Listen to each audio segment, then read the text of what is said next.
Client story time. So we had a client who came in many years ago and got a full set of bougie designs and a pedicure. Her hands alone took about 3 hours because that is how intricate her designs were. Keep that in mind. When it came for time to check out and pay, she started looking through her bag and chucking everything around and saying, "Oh my God, I think someone stole my wallet and I don't have Apple Pay on my phone." She said, "Can I please go and do cardless cash out? I'll leave my AirPods here so you don't think I'm running away." We said, "Sure, of course, no problem." Left her AirPods there. She went to do cardless cash out and she did not come back. And then 3 months later, For those of you who bite your nails, you're not alone. This client came to me with extremely brittle and eaten up nails. She bites them due to anxiety, but she said it got really bad about a month ago during New York City Fashion Week. Little story time that she allowed me to share. She's a recent college graduate trying to break into the world of PR. A few months ago, before graduating, she secured an unpaid internship with a very well-known influencer. She did everything for her, including being available 24/7. Everything was going smooth until Fashion Week. She got overwhelmed going from show to show, carrying many bags along with heavy garments. As they were leaving the last show, the influencer asked her to reorganize and throw out a damaged SIM card she didn't need. Without realizing, my client threw out the one with all the Fashion Week footage on it that was going to be used for content. She rifled through many New York City garbage cans, but it was gone. She got fired on the spot, and since that moment, she's been biting her nails, scared that she'd never find a job again, especially in New York City. Storytime of the most dirtiest college roommate ever. By the way, we're calling her Jessie. So I moved in before Jessie and I get settled and decorate. The next day, she comes and throws her bag on the bed, then leaves. I thought it was weird because she didn't even say anything to me. Couple hours later, she comes back and I'm like, hello? And she's like, "My bad," and comes give me a hug. She smelled very bad. She starts unpacking all of her clothes and blankets, but they smelled like mildew. Anyways, a week later, there's this party going on for freshmen, and she goes, but I stay in because I had a migraine. I told her that when she comes back, can she keep the light off? Now it's 2 a.m., and she comes back in very loud, uses the bathroom, then goes to sleep. And now I'm up, so I got up to use the bathroom too. When I sit down on the toilet, I feel something very squishy. It was dark because, like I said, I had a migraine. I get up, turn the light on, and I was sitting in her shit. Chelsea is back. I haven't seen her since the end of September, so she cheated on me 3 times since our last appointment, and she came back with crooked nails. I don't remember leaving them like this. And usually I'm understanding about clients going to other techs because our schedules may not align all the time. But when we got to talking, she said she went to her local salon because they now offer Russian manicures and hard gel for, and I quote, "really fast and cheap." She also asked me not to fix any of the crooked nails and to just file them, paint them as they are, and to preferably take only an hour and a half. At this point, I started getting a little upset because it's not great to hear, especially when she came back with bubbly and crooked nails. I asked if it was money problems because then I'd understand, but she said no, it's because my husband thinks you take too long and it takes away from me being with the baby. At this point, I was a little shocked. I asked her if she's okay and about her mental health because based on how she made it seem, she does everything plus works on top of it. She did open up about a few things, which I won't be sharing, but I'm glad she's okay and we discussed it. If y'all want to find out if your man's is cheating on you, ask the server at his favorite restaurant because, bitch, the situation I was in. So back when I used to work on my old job, I used to have this work best friend where we would tell each other everything. And she would tell me about her boyfriend troubles, and we would basically kiki at work. We were coming to work just to talk to each other. So I was like, okay, fine, whatever. So one day, it's my last day on the shift before I start my new job, and she's telling me how her boyfriend is acting mad weird with her, and she's like, I don't really understand what's happening. And I was like, girl, I know you, but I don't know you this well, so I really can't help you in this department. Whatever, I try to get her mind off of it because I'm a girlfriend. So I was like, oh girl, like I'm starting this new job, like I'm really excited. And she goes, oh my God, like I know that place. My boyfriend loves to go there. We go there all the time. The food is so good. I'm like, yeah, I know, I'm really excited. So whatever, the end of the shift comes and I'm like, all right, girl, I'll see you. I'll text you, like da. I did not think I was gonna have to text her as soon as I did though, because God. So whatever, I go into my new job. I'm all excited. I'm like, whatever, like I'm new. So I go on, I get sat with these tables, and as I'm going up to one of the tables, I see that it looks like one of my friends.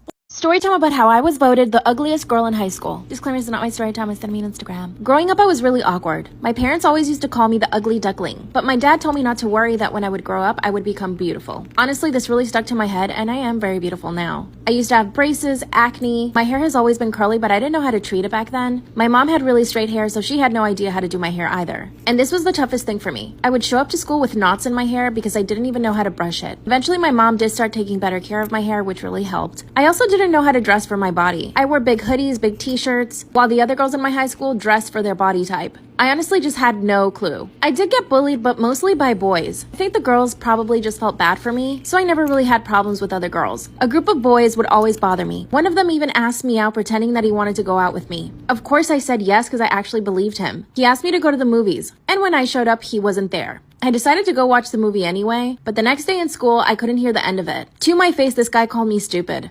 Introverts, how did you meet your girlfriend?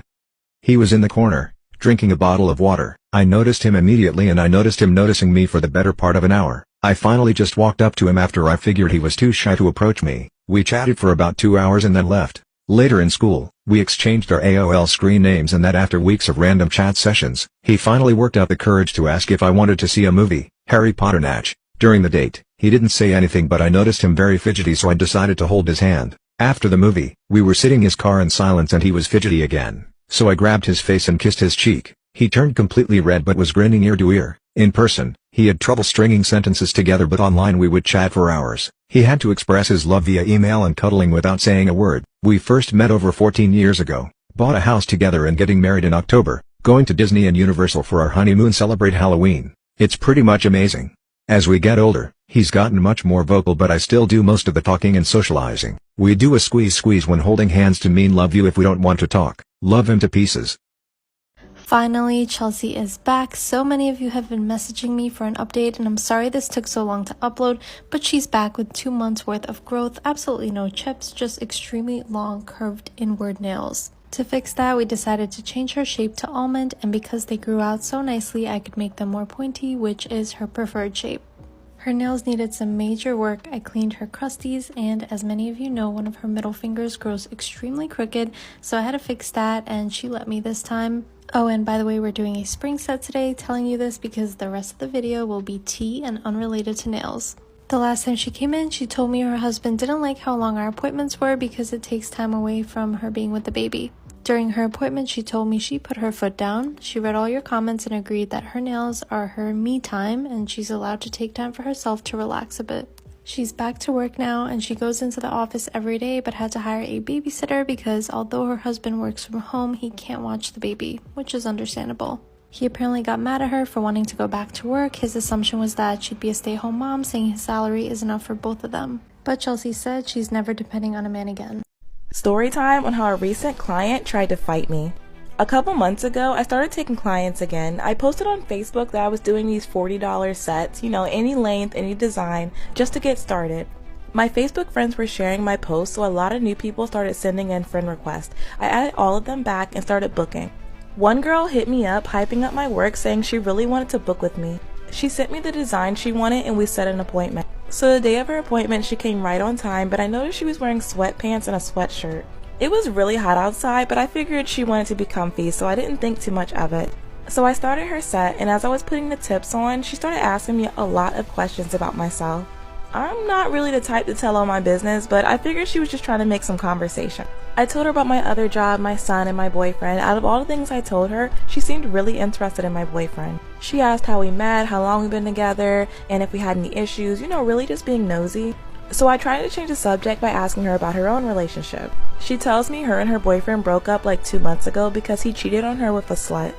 She went on saying that this girl was texting her man while they were together and was acting like she didn't even know that he had a girlfriend. I just shook my head in disappointment, but I kept to myself. She said the girl was just a broke hoe looking for a come up, but she was gonna handle all of that soon.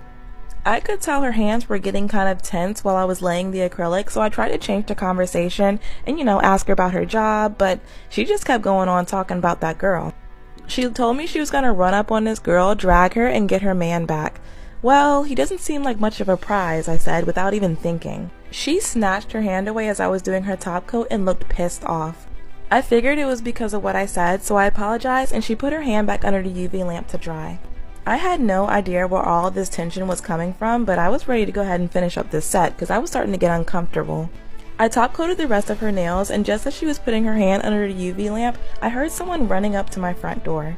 The door unlocked and my boyfriend came running in looking panicked. I asked him what was wrong. He looked right at my client and said, "You need to get out, now."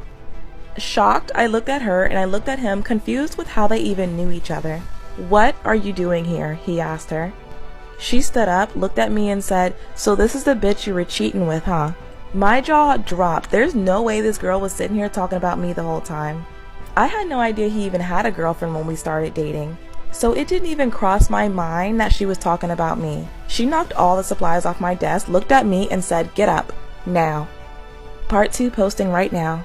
Story time about how I caught my husband cheating on me with a neighbor. My husband is a really rich guy. Disclaimer, this is not my story time. I first met my husband when I was 20 years old and he was 10 years older than me. He was basically my sugar daddy. Once I graduated college, he asked me to work at his company. I did all of the marketing. But eventually we wanted to have kids, so we decided to move to a bigger house. We ended up moving to a really secluded neighborhood with lots of rich families. One of our neighbors owned a yoga studio. There was also a young couple living across the street from us and they were also business owners. It was the perfect situation until I noticed that my husband was paying less and less attention to me. Well, I didn't hesitate to ask him why. He denied it and said that I was making things up in my head. So I installed an app in his phone that would send all of his text messages and emails straight to my phone. And guess what I saw? Text messages between him and the neighbor who owned the yoga studio. She was 10 years older than my husband, so I never saw it coming. I started collecting all the evidence into folders, pictures, and text messages. I wanted to catch him in the act. So one day I said I was going to a spa for the entire day. I told my husband I was going to be at the spa all day long. I wanted to see if he was going to bring the neighbor around to cheat on me some more. When I got in the car to leave, I get a message that he sent to the neighbor. Like I said, I had planted an app in his phone, so I was receiving all the messages he was sending and receiving. And of course, he sends her a message saying, "Hey, my wife's going to be at the spa all day. We're free." And she replies saying, "Perfect, I'll come over." My stomach dropped. I drove around for a bit and waited for her to get to my house. Then I see she sends him a message saying she's there. That was my cue to go back to my house to catch him in the act. I race back and enter the house super quietly. I go into the living room and don't see anything, so I assumed they were in our bedroom. I go up to the bedroom and no one's there. And I see they're in the backyard in the pool. I pull out my phone and press record. I run downstairs and I surprise them in the act. They were both naked and my husband jumps out of the pool and wraps himself in a towel. Our neighbor stays in the pool. My husband says, "I was gonna tell you, I swear." It gets worse. Part 3 is up.